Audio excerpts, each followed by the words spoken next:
Hello and welcome to Under the Superscope.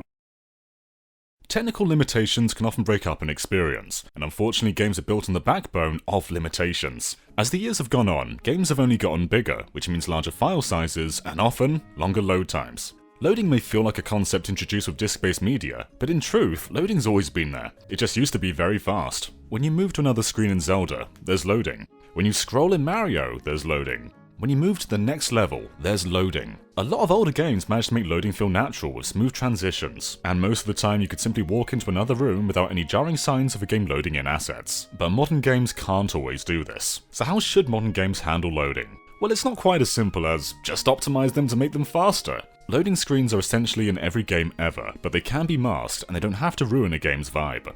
In Valve's Half-Life and Half-Life 2, there are points in that world where the game will just freeze and load.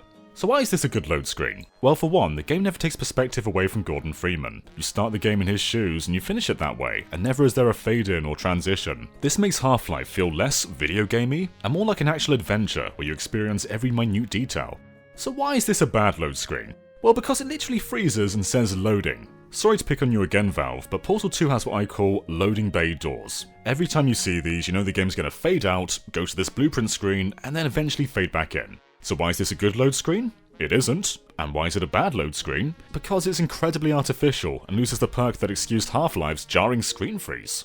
A bad load screen isn't just one that takes you out of the action. There are plenty of absolutely fine traditional load screens, but you also have to be aware of when and how you load. Having designated load points in what's meant to be a continuous journey through a facility isn't a great way to handle it. What most games like to do is use loading moments to show off their logos. This isn't so bad because if it were just a blank screen for a few seconds, you might mistake the game for having crashed. You need some kind of indication that users shouldn't panic and turn off their systems. It really is all about when you load though, and games need to be designed around that. So that's not to say that spinning icons and loading bars are bad, but there's only so long you can be taken out of the experience before it affects your enjoyment. And some games, like my baby Resident Evil 4, simply use transitions to load, much like an older game. Now of course it's loading throughout all of this transition, but the game never really goes away, there's always something on screen. But of course not every game is Resident Evil 4, and you can still do interesting things with the spinning logo. Certain games like Persona 5 are very traditional. It cuts to black and it's clearly loading, but it maintains the game's vibe while doing so. It uses this time to reinstate the message, take your time. So even when on a black screen, the vibe of Persona is still intact. And of course Persona has transitions too, and this one, especially the train sequence, makes it feel like you're still travelling in the game, even though it's just a loading screen. And then there's other games like classic Resident Evil, which get a lot more clever. The word loading doesn't appear on screen. Opening a door slowly is just 100% accepted as part of the game, even though most of us know they're of course loading during the short animation. But the beauty of it is because this is a slow survival horror game, this is pretty much how you would open a door. It makes so much sense in the context of the game, and it's just a loading screen. Metroid Prime does this as well, only in real time. The word loading is nowhere to be found. You just go from room to room by shooting the doors. And yeah, sometimes it doesn't always work and you just sit around waiting for a door to open. But even that kind of makes sense in the context of Talon 4. Like, these are old doors, of course they're going to take a while to open, even though that's complete nonsense. This achieves the interconnected world of Half-Life without ever jarringly freezing the game to do so. That's not the only load screen Metroid Prime has though. When transitioning to an entirely different area, the game takes the camera into third person and shows you an alert and curious Samus just checking her environment. Why this works? 1. There's still progress with the traversal of this elevator, and 2. It reminds us that we're a character. Metroid Prime always subtly shows us Samus throughout the game, but never quite like this.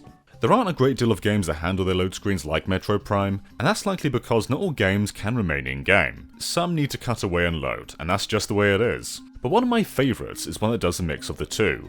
Bayonetta. So in Bayonetta, you're just in a big blue void running around while the game's loading, but you can use these moments to learn combos. It's basically a training room. What I love about this is, as a player, I generally wouldn't want to put time aside to actually go to a training room and learn Bayonetta's moves. But in a loading screen though, I'm all for it. It doesn't take me out of the action, and I'm getting better at the game while it loads. It's genius. Assassin's Creed also does this, but instead of a training room, you're just running forwards.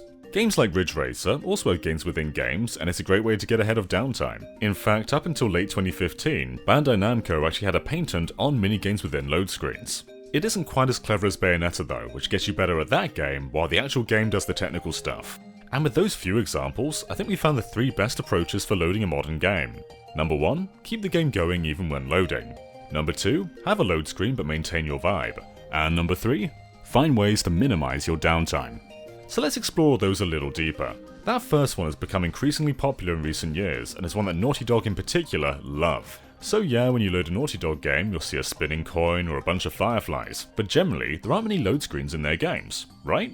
That's because Naughty Dog are pretty clever. They use cutscenes as moments to load playable sections. If you pause a cutscene and try to skip it, you'll basically see a traditional load screen. Only what's meant to happen is you watch the cutscene all the way through, and lo and behold, the game is still magically going without any loading. Apart from there obviously was. And another thing they do is... Give me your foot. Listen, just open it, okay? Nothing else.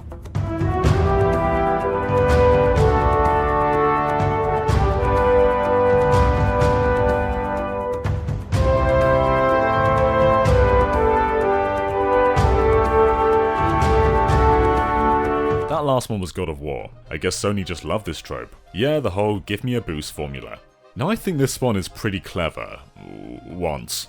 It masks load screen by forcing the player to come to a dead stop, and then the animations take as long as they need to until the game's loaded. But even if you didn't know the game was loading during this, you'll probably still question why every character in every Naughty Dog game needs a boost so freaking often. Naughty Dog's cutscenes, good load screens. Naughty Dog's give me a boost, bad load screens.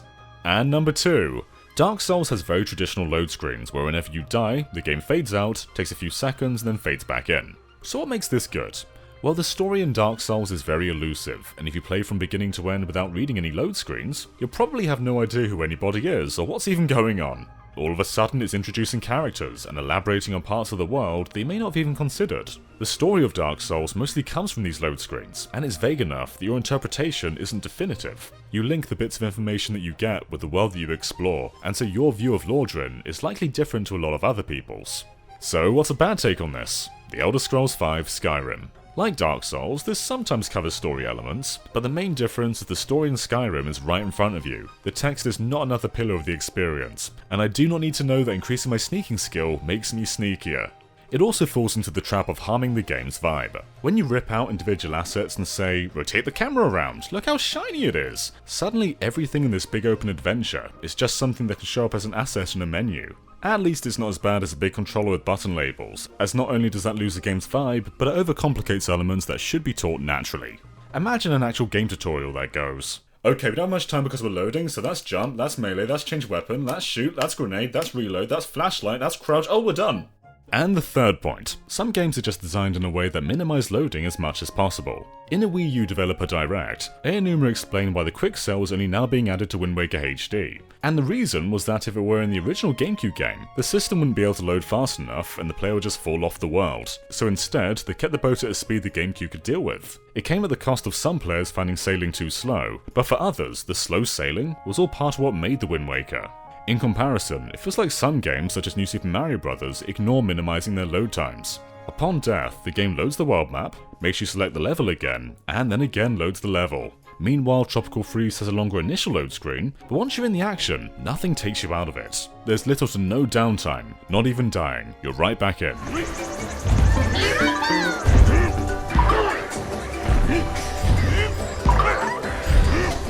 Symphony of the Night is another really fun one. It uses these minimalistic buffer corridors to load the game, and they even have the words CD engraved in them. I wonder how many players missed this.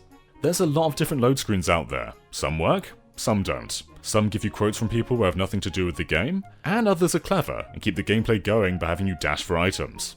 Even when the game's loading new layers of content, the vibe does not need to be interrupted. Heck, Metal Gear Solid 4 had a lengthy mandatory install, but it felt right because before the game even started, the game had a very distinct vibe. Loading's one of the most boring things a game can do, but you can still try and make it fun. So let us know what your favourite load screens are down in the comments below, and for more from Under the Superscope, be sure to subscribe to GameXplain. We have episodes on Super Smash Bros. Brawl, A Link to the Past, Metroid Prime, and a lot more planned for the future, including an upcoming episode on 3D Sonic games. So be sure to check it all out, and we'll see you guys next time. Bye. Alright, come here. Give me your foot. Listen, just open it, okay? Nothing else.